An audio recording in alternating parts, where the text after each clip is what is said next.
Whoa. Oh no, bruh. Oh no. Gotta use that flash. Look under the car. I see some Hello? legs.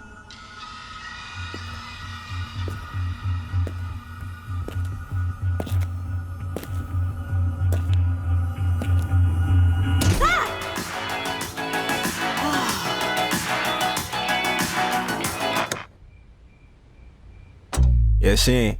Ooh. What the?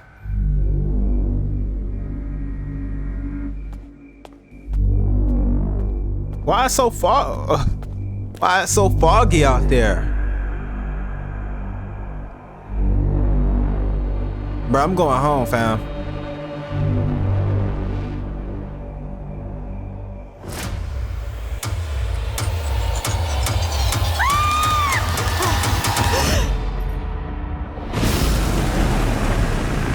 What? No. No. Yo, what is that? I would have ran. What happened? Sparrow Moon was not at all what I thought she would be. I wasn't given much time to go over her case file before our first appointment, but from what I had read, I half expected some kind of uncontrollable monster to walk through the door. She wasn't anything like that. She was quiet and guarded, smaller in person than what I had imagined from her photograph. A perfectly normal 17-year-old girl. That made it even harder to believe she was capable of doing the things that she did. She was the last surviving member of the so-called Woodfield Five, a group of kids all from the same remote northern town who suffered a series of unexplained, at times violent, mental breaks. Clinical notes suggested some kind of shared psychosis, though unlike anything I'd ever heard of in my 20-year practice.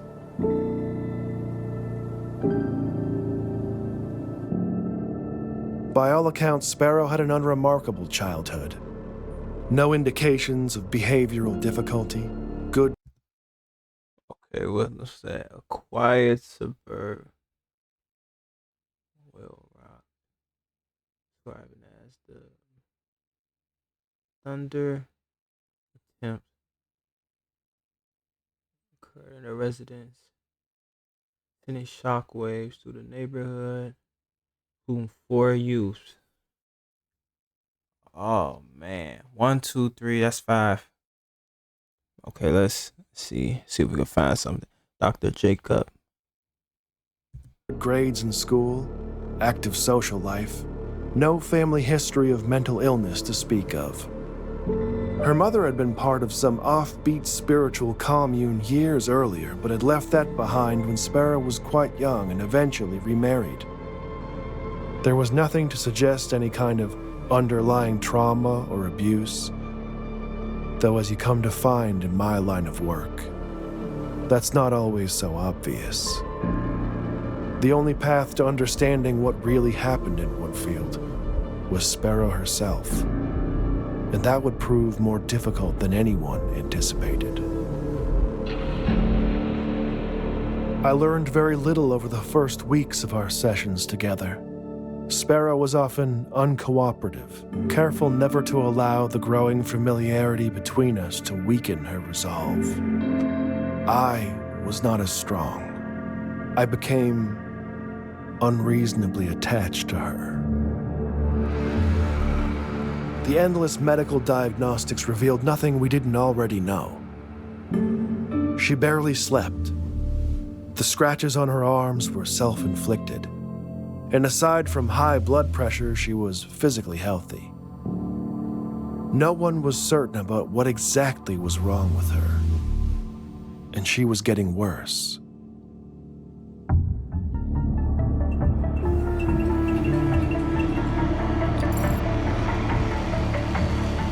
The weeks turned to months, and I was running out of time. The courts had determined that unless I could demonstrate conclusive progress in her treatment, Sparrow would be transferred to an isolated psychiatric ward and out of my care. I could have walked away at that point. I probably should have. But what I wanted, what I've always wanted, was answers. After all that we'd been through, she wasn't a kid to me anymore. She wasn't a monster either. She was a puzzle to solve. Sodium pentothal can be administered to induce something called narcosynthesis, a state between asleep and awake where the subject is highly suggestible. In most places today, the practice is frowned upon. Normally, I would never consider such a treatment, but given the circumstances, my options were limited. I knew full well that this could risk professional censure, perhaps even my career itself. That didn't seem to matter at the time.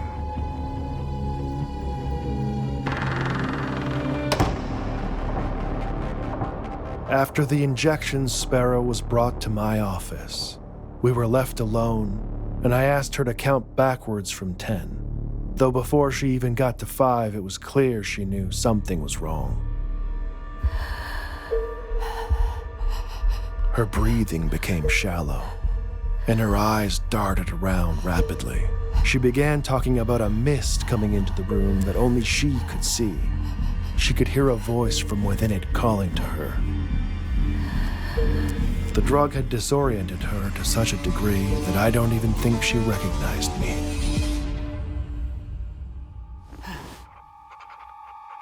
Sparrow's small size and chronic fatigue made the dosage I administered tricky.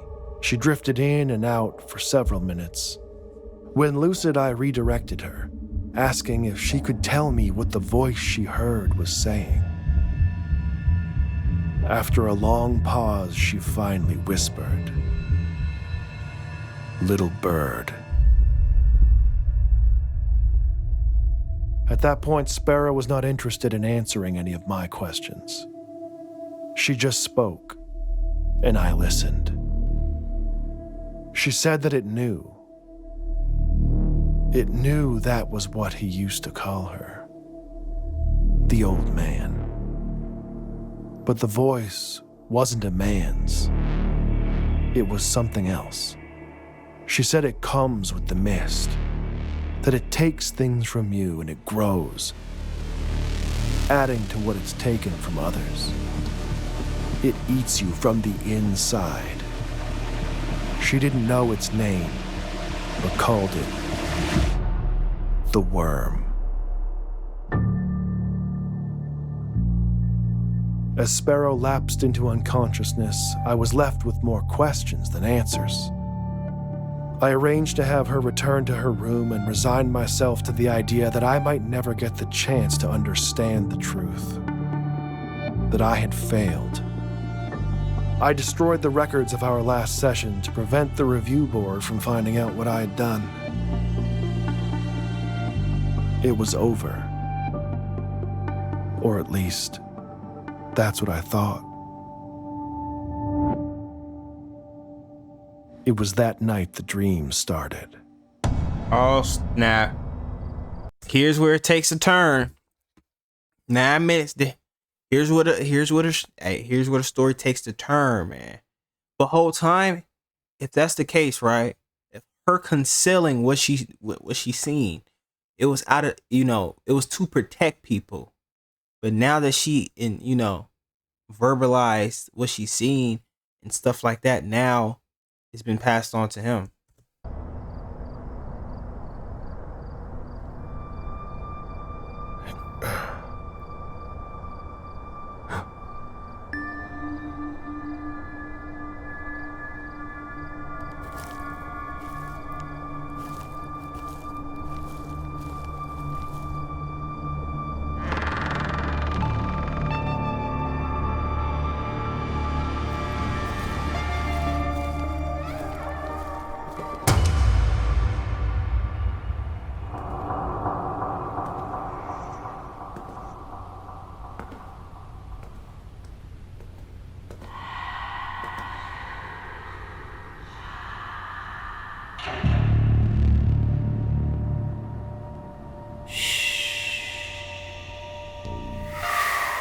Wait.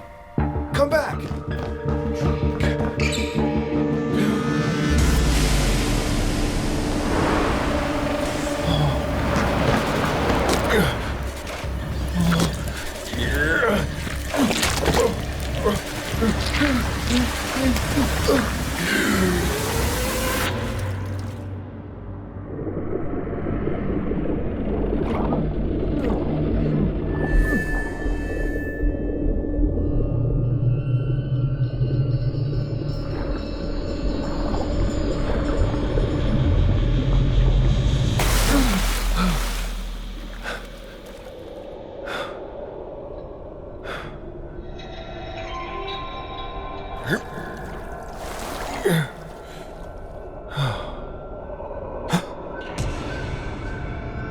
Sparrow.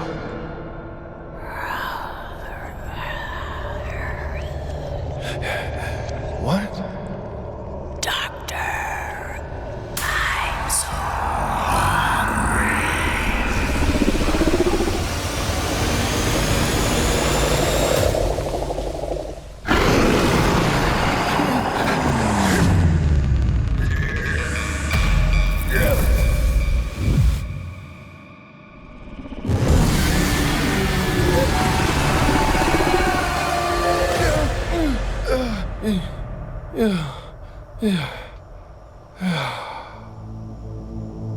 Every time I go to sleep, it's the same. It doesn't really matter how the dream begins. Eventually, the mist will come. And with the mist, always comes the worm. Just like she said it would. You can't run. That never works. It won't let you. The best you can hope for is that you wake up quick, before it begins to feed. At first, I told myself that it would go away. It could be a simple anxiety-induced aberration brought on by the stress of dealing with the case. But it was soon obvious that wasn't it. The nightmares didn't stop. I couldn't sleep, I couldn't eat. It wasn't long before my colleagues began to take notice. Things got so bad I had no other choice. I called in every favor, pulled every string I could, and arranged access to Sparrow at her current facility. I needed answers more than ever. And she still had them.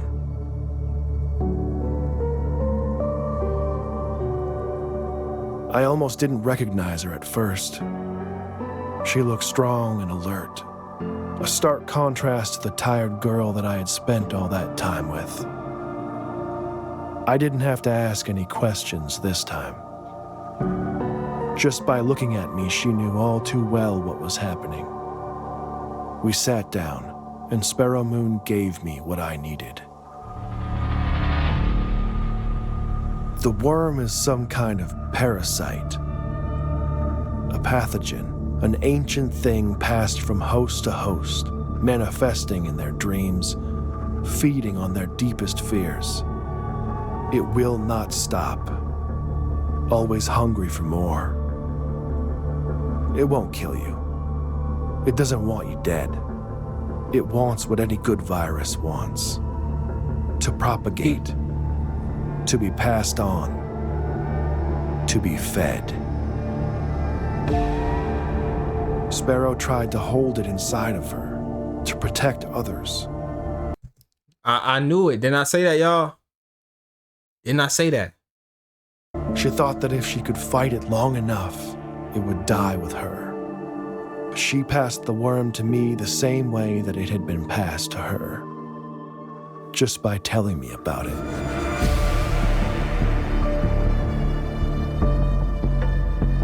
You have to believe me. I am sorry for this. Now that I've told you, I don't know when, but sooner or later in your dreams, the mist will come. And with the mist, always comes the worm.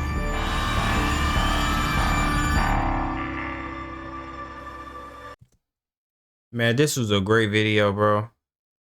This is a great video. My opinions on it, it's it really had me locked in and focused, bro. A parasitic dream, Freddy Krueger type parasite.